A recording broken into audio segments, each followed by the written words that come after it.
और हमारे पीडीए के सम्मान और पीडीए से जुड़े हुए लोगों को बहुत बार अपमानित होना पड़ता है। समय समय पे हम लोगों ने अपमानित महसूस किया, अपमानित हुए। जो आदरणीय सुमन जी के घर पे हमला हुआ है, ये कोई अचानक वाला नहीं था।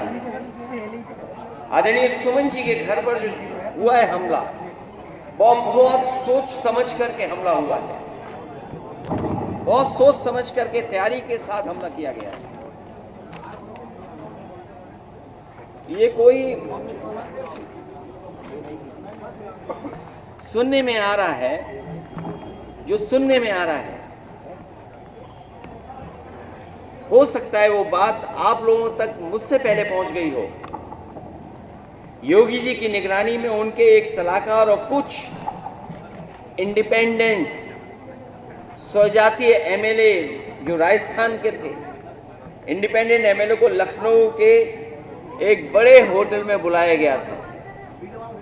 फिर इस मुद्दे की पटकथा उस सीएम के सलाहकार ने इन स्वजातीय एमएलए के साथ मिलकर लिखी कि राजस्थान और यूपी के कुछ अराजक तत्व और योगी सेना को फंडिंग की ताकि ये माहौल बनाया जाए जिससे दो फायदे हों। आपने आगे बम्बू लगा रखा है क्या? अच्छा, और क्या? केंद्र की बीजेपी सरकार को ये बताया जाए कि राजपूत योगी के साथ है और योगी की सीएम कुर्सी बनी रहे। यूपी में पीडीए और आगरा में मुख्यतः जाटा, मुस्लिम, निषाद और कुशवाहा समाज में एक डर पैदा किया जाए और खासकर पीडीए समाज में एक डर पैदा किया जाए जिससे ये अपने हक की आवाज उठाना बंद कर दें। इन सब के पीछे सरकार का सपोर्ट और फंडिंग थी। किसने खाने का इंतजाम किया, किसने टेंट का इंतजाम किया, कौन कुर्सी का इंतजाम करा रहा था, कौन हॉस्टल में रुकवा रहा था, कौन होटल में रुकवा रहा था। इस सब के पीछे सरकार का सपोर्ट और फंडिंग है। कई एजेंसियां जो योगी जी के सेना की गाड़ी के काफिले नफरत वाले रील्स और असलों की फोटो को वायरल करते हैं। आखिरकार ये वायरल कौन करता है, ये फोटो को, रील्स को? उसके पीछे कौन है, कौन फंडिंग कर रहा है? इन सब के तार कई जिलों से जुड़े हुए हैं जो मुख्यमंत्री जी के स्वजाती लोग हैं।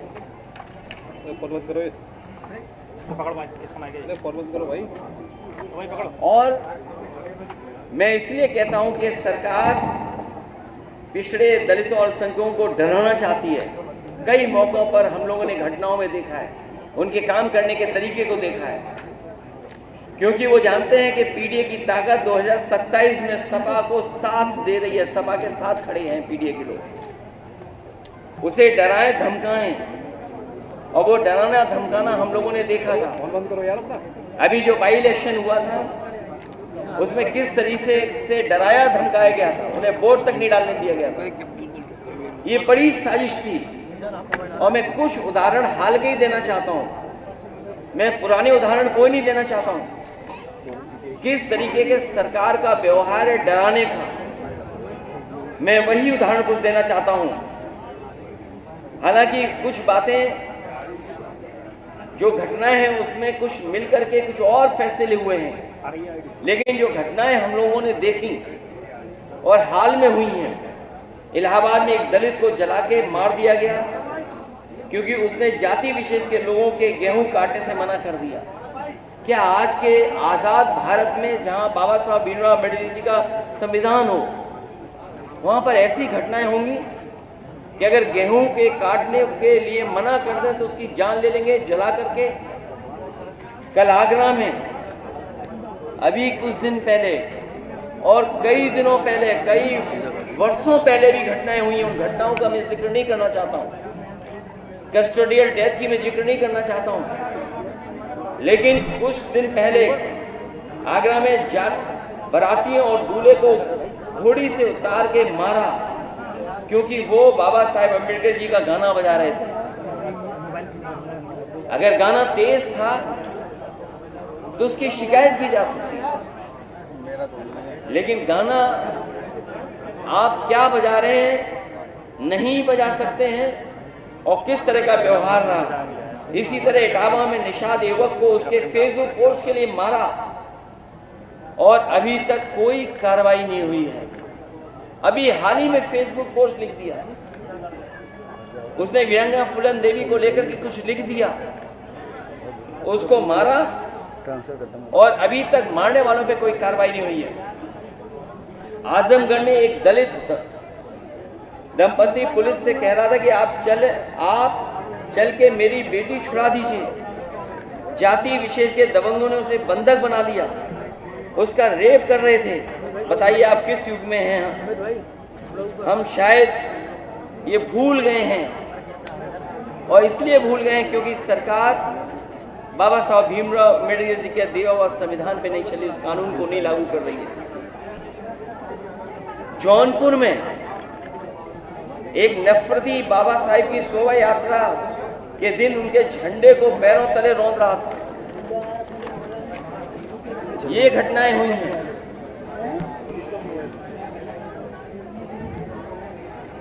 ये सब इसलिए हो रहा है क्योंकि आज सामंतवादी और प्रभुत्ववादी, उनको पता है कि उनकी सरकार है, और अगर इस तरह का काम करेंगे तो उन पर कोई कार्रवाई नहीं होगी।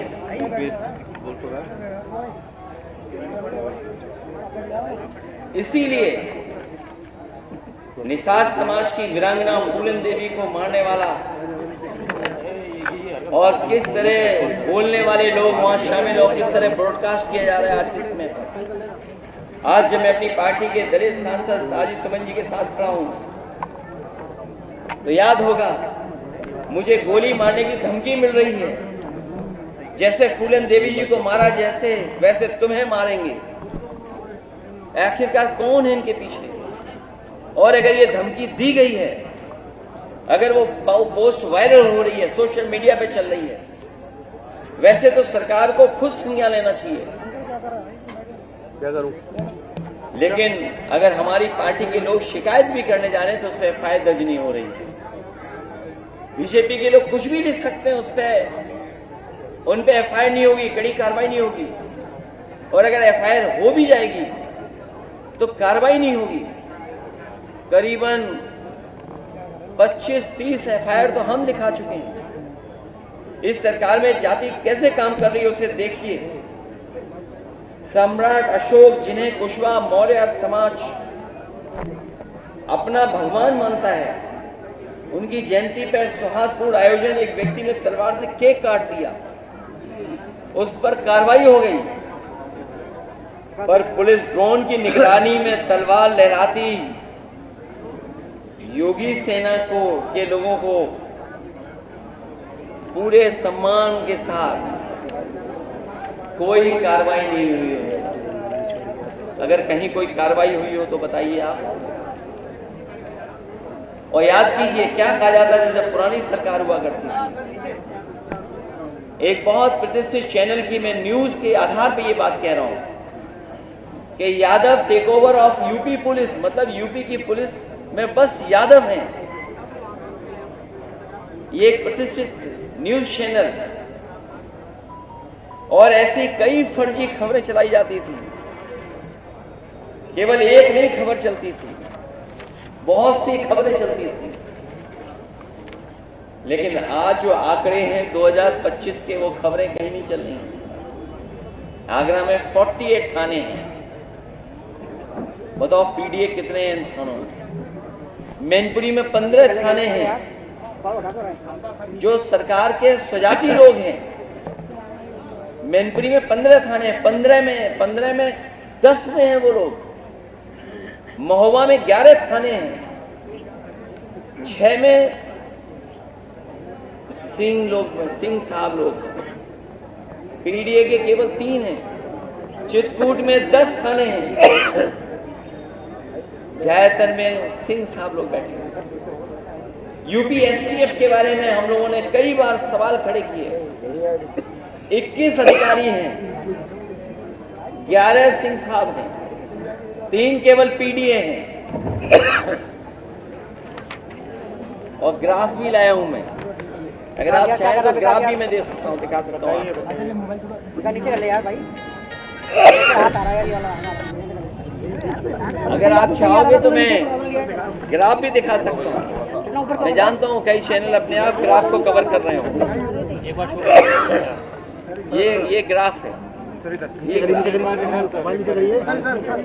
दोबारा दिखाइए थोड़ा फ्रंट में ये है।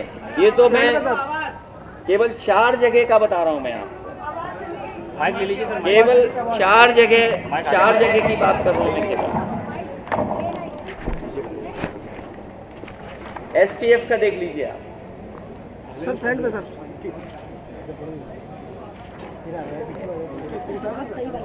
हैं?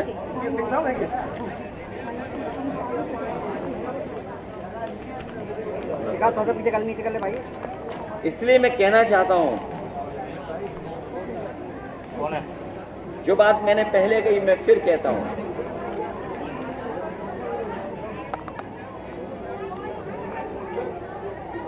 जो तथाकथित शक्ति प्रदर्शन आगरा में हुआ था, वो दिल्ली वाले लखनऊ वालों के बीच के सत्ता संघर्ष से उपजा था। मनमानी की मनसबदारी का दौर अब नहीं चलेगा, क्योंकि अब बाबा साहब भीमराव अंबेडकर जी का संविधान है। संविधान ही सर्वोपरि ही रहेगा, पहले भी था और आगे भी रहेगा। आगरा वासियों को आगे आकर के हिंसात्मक राजनीति का विरोध करना चाहिए। हम लोग तो विरोध कर ही रहे हैं, लेकिन आपके माध्यम से मैं आगरा वासियों से भी अपील करूंगा कि इस हिंसात्मक राजनीति का विरोध करना चाहिए, क्योंकि अगर आगरा का अमन चैन बिगड़ा और दुनिया भर में इसकी चर्चा हुई तो अंतर्राष्ट्रीय स्तर पर आगरा की छवि पड़ेगा और स्थानीय अर्थव्यवस्था बुरी तरह प्रभावित रहेगी। जिन लोगों ने केवल नफरत की राजनीति के लिए मुगल म्यूजियम का नाम बदल दिया, छत्रपति शिवाजी महाराज जी के नाम पर किया, अगर उनके नाम पर किया, किसी ने विरोध नहीं किया, हम लोगों ने भी विरोध नहीं किया। वो दुनिया का सबसे बड़ा आर्किटेक्ट, उसके माध्यम से वो बन रहा था, लेकिन क्योंकि समाजवादी लोग बना रहे थे इसलिए वो म्यूजियम आगे भी नहीं बढ़ा, वैसा का वैसे दिखाई दे रहा है। उस म्यूजियम को बढ़ाया भी नहीं इन्होंने। जिस शहर को स्मार्ट सिटी बनाना था, वो शहर जाम में फंस गया, उलझ गया जाम में। जिस नदी के बारे में कहा कि हम यमुना साफ कर देंगे, यमुना नदी साफ हो जाएगी, मां गंगा को साफ करेंगे, आपके सामने है यमुना नदी को कितना साफ किया है, मां गंगा को कितना साफ किया है। ये जो मेट्रो का विकास भी दिख रहा है, ये समाजवादियों की देन है। इसी तरह बड़े पैमाने पे इन्वेस्टमेंट आए। यूपीएसआईडीसी से एक बहुत बड़े देश के एक उद्योगपतियों को लाने के लिए, एक बड़ा शहर बसाने के लिए संजय खान जी को भी हम लोग लेकर के आए थे, जमीन उपलब्ध करा दी थी, लेकिन सरकार की जो नियत और मंशा है उसके तहत काम कर करके उनका भी काम रोक दिया, आज तक नहीं हो पा रहा है। इसलिए मैं आपसे कहना चाहता हूं कि ये जानबूझ करके पीडीए परिवार को और खासकर आदरणीय रामजी सुमन जी को अपमानित करने के लिए काम किया था, समाज में जहर घोल दे इसलिए काम किया गया था, अपनी नाकामियों को छिपा ले इसलिए काम किया गया था। आज के लोकतांत्रिक देश में कोई नंगी तलवारें नहीं घुमा सकता है। नंगी तलवारें और किस तरह का भाषा और व्यवहार का इस्तेमाल हुआ है, जो आज भी सोशल मीडिया पे चल रहा है। और तब जब रामजी सुमन जी ने, जो हमारी पार्टी के वरिष्ठ नेता हैं, उनकी कही हुई बात हाउस के रिकॉर्ड से निकाल दी गई। अगर रिकॉर्ड से जो बात निकाली गई वो किस तरीके से सर्कुलेट की गई सोशल मीडिया पे, ये जिम्मेदारी विपक्ष के लोगों की नहीं है। अब भविष्य में भी अगर कोई बात सदन में कही जाए, और सदन कम से कम वो प्लेटफॉर्म है जहां अपनी बात रखी जा सकती है, जहां एक पक्ष कहा जा सकता है, दूसरा पक्ष भी कहता है, और इतिहास में कई ऐसे उदाहरण हैं जहां सदन में न जाने कितनी बातें कही गई हैं, लेकिन सरकार की जिम्मेदारी बनती थी उसको नहीं फैलाएं। लेकिन सरकार जानबूझ करके भोले भाले लोगों को कठपुतली बना करके उनसे राजनीतिक लाभ लेना चाहती थी, उसमें कामयाब नहीं होंगे। पीडीए परिवार जागरूक हो गया है, और आगरा में हम लोग संकल्प लेते हैं कि न्याय का राज के साथ साथ सामाजिक न्याय के राज की स्थापना के लिए हम पीडीए परिवार के लोग एकजुट होकर के लगातार काम करते रहेंगे। मुझे याद है इस सरकार की नीयत, जिस समय 17 में सरकार बनी थी, उस समय जो आरक्षण व्यवस्था लागू थी वो आरक्षण व्यवस्था अलग तरह से लागू थी। सुप्रीम कोर्ट के निर्देश और फैसले के बाद आरक्षण व्यवस्था और तरीके से लागू की गई थी।